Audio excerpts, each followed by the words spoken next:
கலையாத கல்வியும் குறையாத வயதும் ஓர் கபடு வாராத நட்பும் கன்றாத வளமையும் குன்றாத இளமையும் கழுபிணியிலாத உடலும் தலியாத மனமும் அன்பு அகலாத மனைவியும் தவறாத சந்தானமும் தாழாத கீர்த்தியும் மாறாத வார்த்தையும்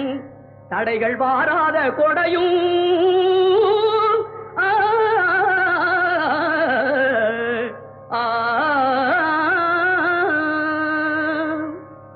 தொலையாத நிதியமும்